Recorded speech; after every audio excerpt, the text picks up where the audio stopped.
All right. Hello, everyone, and welcome again to another edition of AGNT Speaks, Association for Global New Thought, where we come together as your AGNT Leadership Council to provide conscious conversations about spiritual principles as it relates to the world within us and the world around us. I'm your host today, filling in for Reverend Erin. I am Dr. David Alexander, and coming to you live from Atlanta, Georgia, where I serve as the spiritual director for Spiritual Living Center of Atlanta. And it's my great joy to bring my passion for awakened mindfulness, cultivation of care and inspiration and action for our world as it relates to New Thought principles. And I am so excited to welcome you welcome into our conversation today. My dear friend, love of my heart. Oh my God, I don't have enough time to tell you how much this woman means to me. Bishop Reverend Yvette Flunder from San Francisco. She is the spiritual director, leader, pastor, founder of City of Refuge, which just had their 30-year anniversary. Much of that time in San Francisco, now in Oakland.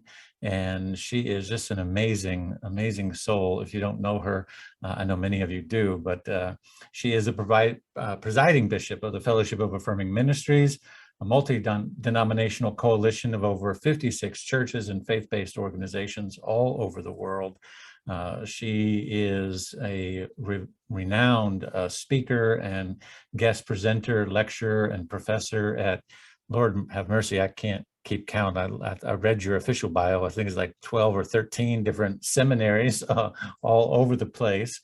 And she's just an amazing, amazing woman, leader, and prophetic voice, award-winning music artist, author, et cetera, et cetera. And she is our guest today to have this important conversation. We've been focusing all month on gratitude, but we also have some things going on in the world. I don't know if you've noticed in the realm of social justice and that cause for concern and care and mindfulness. And so we're going to try to wrap all of that together today.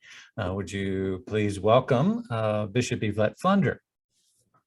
Come on in. It is my joy. I am so grateful to be a part of my family of choice. I love all of the proponents of AGNT and all the different ways in which we intersect. But I have to say that the Reverend Dr. David Alexander is my brother by another mother. There's no question about it. We are connected in love, connected in purpose, connected in intention, in power, in presence. And I am so glad for everything that I have learned on my journey with him and the ways in which it has also validated and encouraged some of the ways that Spirit has moved us. Who would have thought, given everything, given both of our backgrounds and our ethnicity and our experience, and his as a student and a practitioner of New Thought, and mine as a classical Trinitarian Pentecostal, which is my background. And we have gotten sincerely and authentically together on a path that in so many ways blesses both of us. And I am so, so, so pleased to watch Spirit do that. If Spirit can do that between David's experience and mine, I declare Spirit can do that between any desperate group of folks on planet Earth. So he is my brother. You fool with him, you'll find out. Okay. How his sister feels about him. So God bless. God bless you. Thank you so much. Well, and again, happy anniversary, your 30th anniversary at City of Refuge. Amazing, amazing. And one of the ways that Spirit has brought us together is around, our shared voices.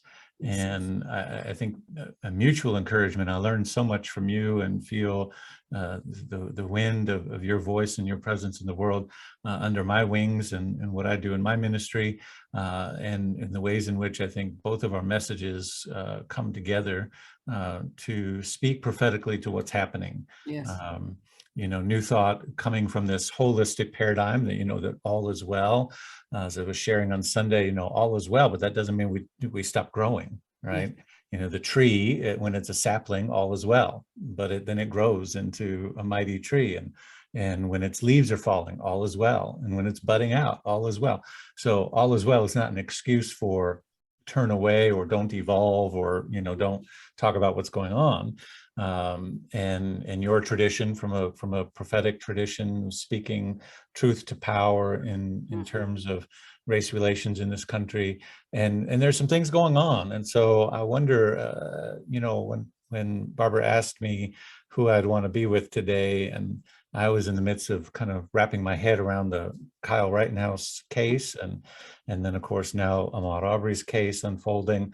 And you're top of my list. Like, let's just grab a cup of coffee and just sit together. Yes. Let the world watch us have a conversation and just start with what is going on? How do we make sense of this? Well, I see it in many ways like the blindness that we can have to what I call the Cicada Syndrome. That's what I call it. We don't really have cicada like heaven on the East Coast, and it was just a wave of them not long ago. But I was in Washington, D.C. some years ago doing some things, and it was the time of the cicada. Mm-hmm. And if you know this little bug, well, big bug back on the East Coast, that they come up from the ground when they hatch from the eggs, and they are mission oriented.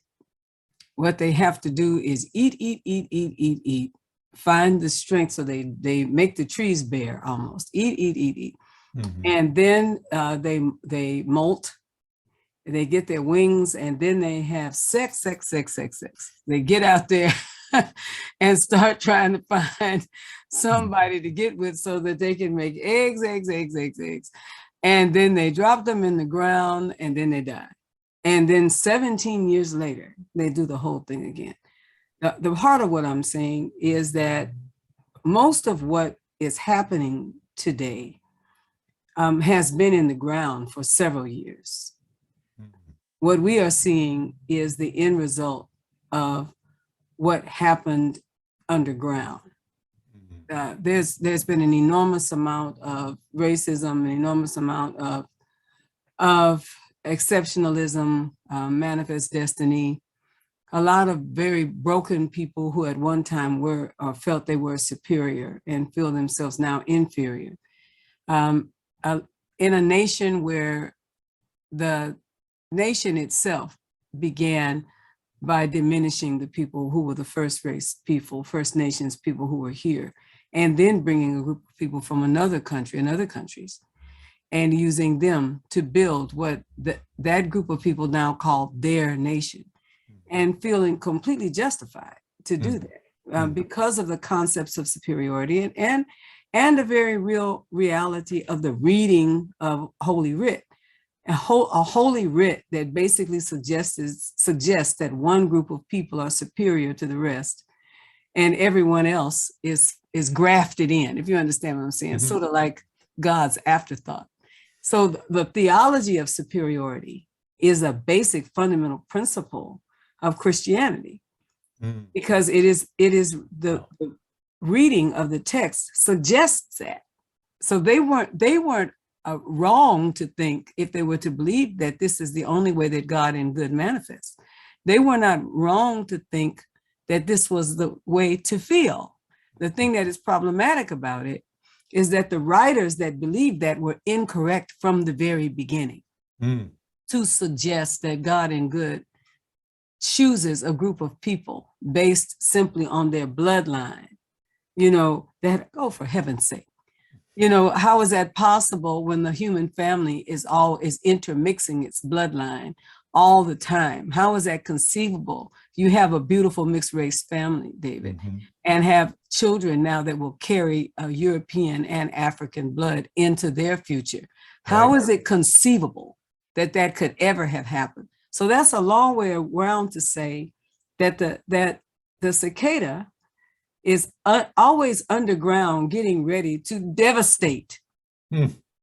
And then comes up, carries on, has a Mac attack. And then the next thing you know, it's back underground again, waiting for, we are in a cicada time, a cicada swarm. And what I think we have to concentrate on is doing the work of justice and righteousness and love and intention underground too.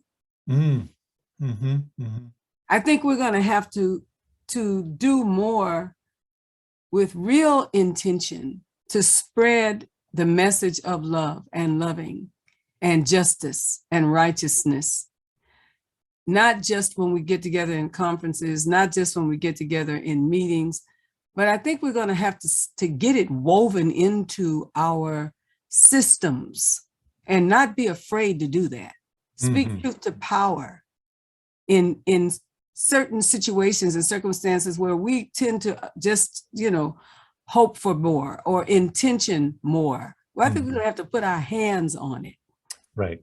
If you understand what I'm saying. Absolutely, absolutely. And get over the, I love the cicada metaphor because it's in the ground, it's been there, we can predict when it's coming. And in Georgia, hear what they said on the news in Georgia was, be mindful in your morning walks and your kids outside and all of these things, or mowing the lawn, because the cicadas bring out more snakes. Yes. And particularly the copperheads. Yes. Right? So the copperheads are going to be out there in your backyard feasting on the cicadas. Yes. And so to watch out, so there's so many things you could do with that metaphor, right? The dangers that come.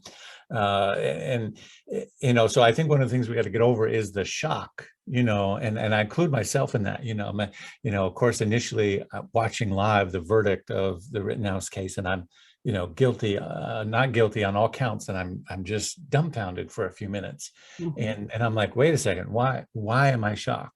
Yes. Why am I shocked that a system, as you have said, has been in the ground from the beginning, a system in a country that, is founded on, white people, European people coming over here, brandishing their guns, walking into spaces that did not belong to them, crossing boundaries and just doing as they pleased. And then, asking, not even, like doing and then asking for permission or forgiveness later, but not really meaning it, right? And just doing what they pleased, and as if it was normal, as if it was okay, as if they had the right and the powers to do so, and never going back and correcting or fixing any of that. So how in that environment would we expect this young man to act any differently when he has idolized his own privilege? That's right. And as I said in the Sunday sermon about it, idolized his privilege and mistook it for his duty. Yes, absolutely. It's one thing to idolize your privilege. It's another thing to say, oh, it is my duty to go out there. And, he wasn't out there how do you administer first aid with an AR-15? He was out there to administer his privilege, his right to quote unquote, take back the streets and to, however he phrased it. We know that. Yeah. He'd have been shot on sight if he'd been a black man or a brown man. Right. He would have been shot from several different angles, without question. And he certainly would, if he had done what he did as a black man. There's no question in my mind as to the ways in which privilege can find the place in the law or in history or in pre-existing decisions. When his bank to do what happened for him was over $2 million donated.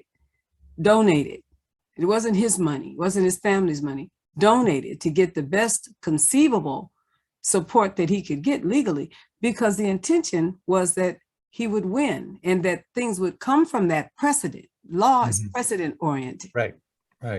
They'll come from that precedent that would make this happen for other people further down the line, even if it destroys him, much like the Zimmerman case. Mhm. that Zimmerman has never been well since that happened. Mm.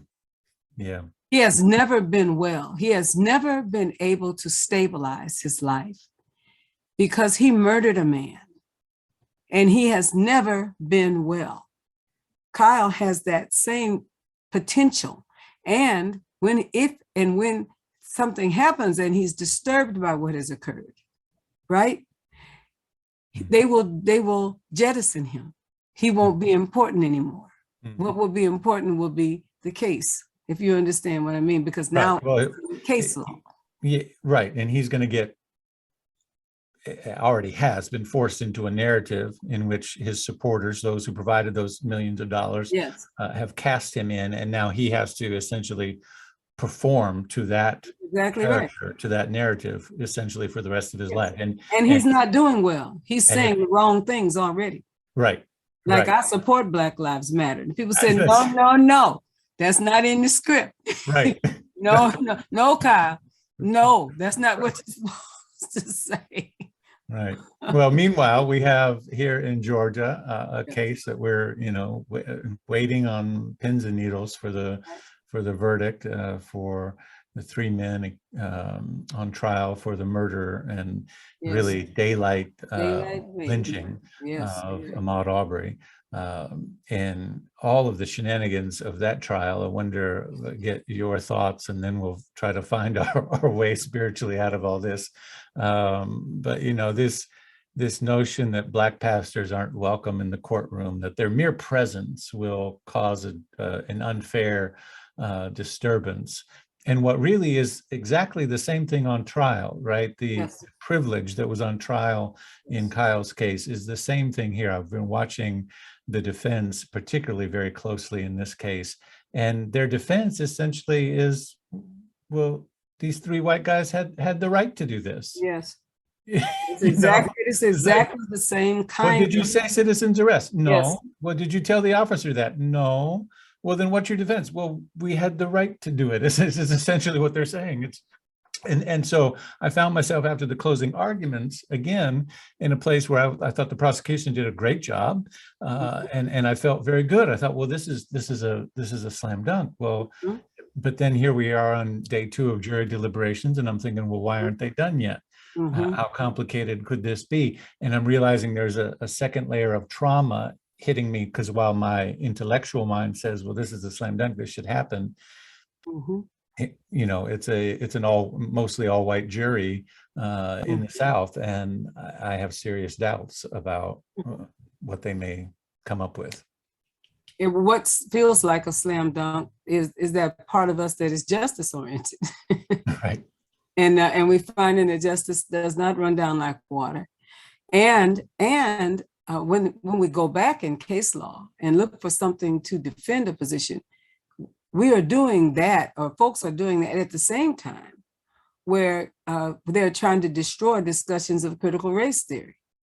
Essentially, we don't want to go back if go back does not get us what we want in the courts when we feel ourselves to be exceptional. If you understand, we don't want to revisit the way we have used laws to burn people and to burn their property and to destroy their citizenship and to put them on chain gangs and to lynch and to steal and to rape. We don't want to go back that far and bring those things up. We just want to go back and find the things that might give power to this present darkness or to this present deception. I think that's in so many ways what the intention is. So they're digging around, trying to find something, anything that would keep it okay to have an armed militia in a neighborhood driving up and down in a truck and spotting a Black person and attacking them first verbally and then physically and then deadly, essentially, and make that okay. You make that okay, you would have to be able to take the precedent from the things that critical race theory would uncover. You can't have your cake and eat it too. Right. You can't have your cake and eat it too.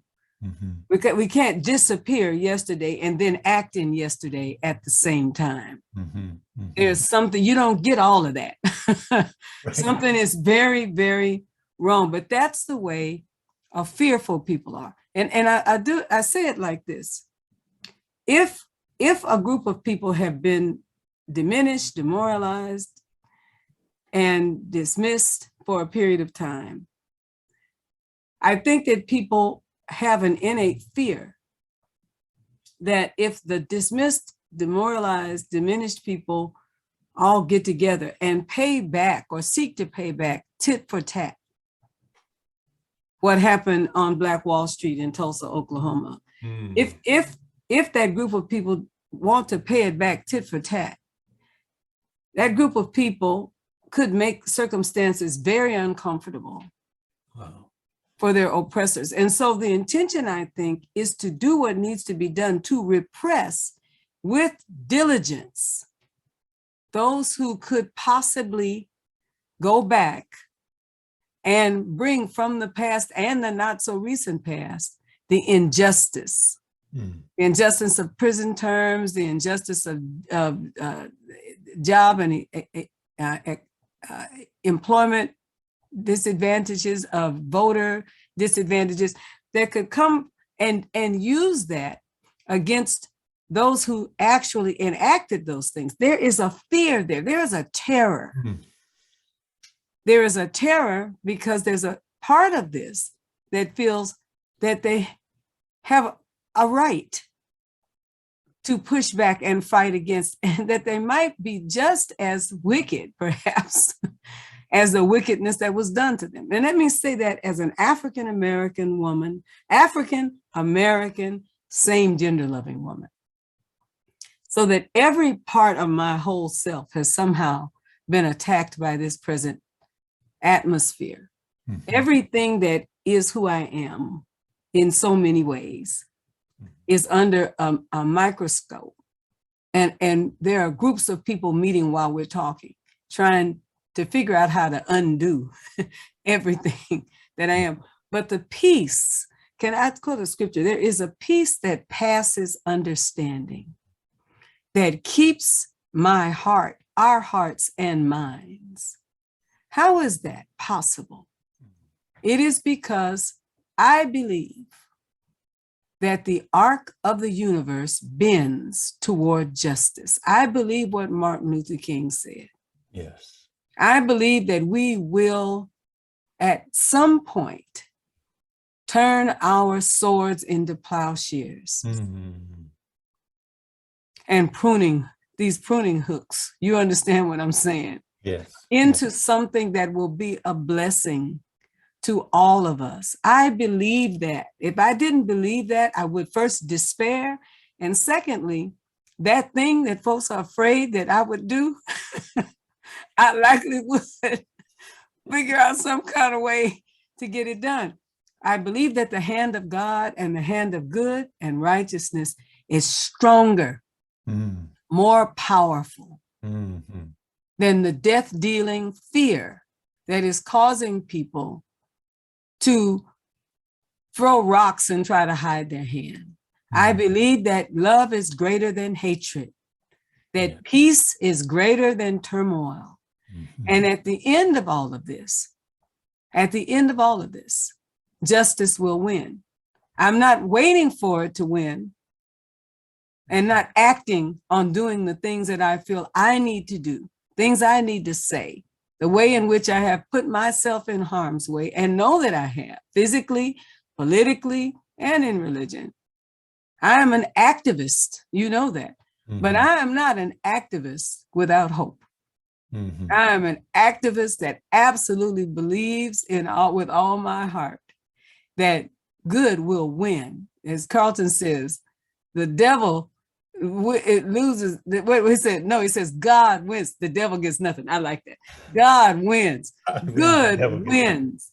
Evil gets nothing. I believe that with all my heart. That's beautiful. That's beautiful. And that is the faith that we have to have in the midst of so much that troubles our soul. And one of the things that I'm also grateful for is, how much conversation is taking place, Yes. right? Because it's like, well, yes, these cases are troubling, and there's so many instances that are troubling, and we've seen some good things, like the recent verdict on the rioters in Charlottesville, Yes. and so on, and so and the overturning of the cases in Malcolm X's assassination, and Yes. so on and so forth. So some good things happening in the justice system, and there's a greater level of conversation. More and more people are having these conversations online, on all the social media platforms. More people are speaking out in churches, from the pulpit, and in small groups, book studies. So there's a growing of the collective consciousness, which we believe in New Thought. When consciousness expands, Yes. it cannot shrink to its former self. Yes. It just can't. A mind once expanded cannot shrink. And I like to add to that the little nugget of wisdom is that, a mind once expanded cannot shrink to its former size. But I add, but it sure can try. It sure can try. Yeah, and it will try. Yes, it's true. But ultimately it can't. And the friction that we feel in our lives is that trying. It's trying to go back. It's trying to think of itself as smaller. And when you get to your sense of wholeness, you can't go back to thinking yourself as unworthy or unlovable or That's right. late. You've already accepted, and I think we're seeing that in our collective conversation. We know that the United States of America has these bedrock principles of justice and love and equality for everyone. We know that expanded idea. We can't shrink back to something smaller than that. That's right. Something more limited than that. That's right. We just can't. And we can try. And there are those who are trying, and they're putting their hands to the wheel to that trying. But we got to put our hands the other way and keep pushing the boundary out. Keep drawing that circle of inclusion. I agree.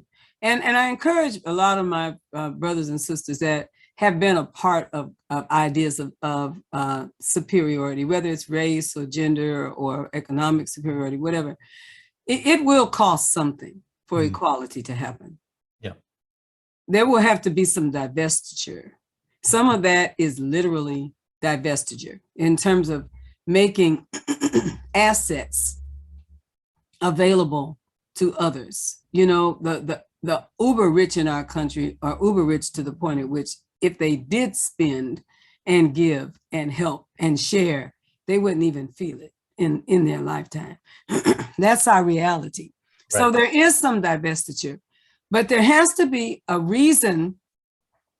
There has to be a reason to want to do that something can be brought about that is a greater way for us to be as humankind and as keepers, sentinels, essentially, for our planet. Mm-hmm. We have to have a reason for our children's sake, for the future of our planet. We have to have reasons. And I think the reason is that love wins. Yes. Yes. I believe that is reason enough. There is a way that we can thrive together. There is a way that it can be done. If we can get beyond the sort of manifest destiny concepts, if we can get beyond that, we can thrive. Yes. Without question, it is possible. We've done it in our small communities where we take care of our seniors and our children.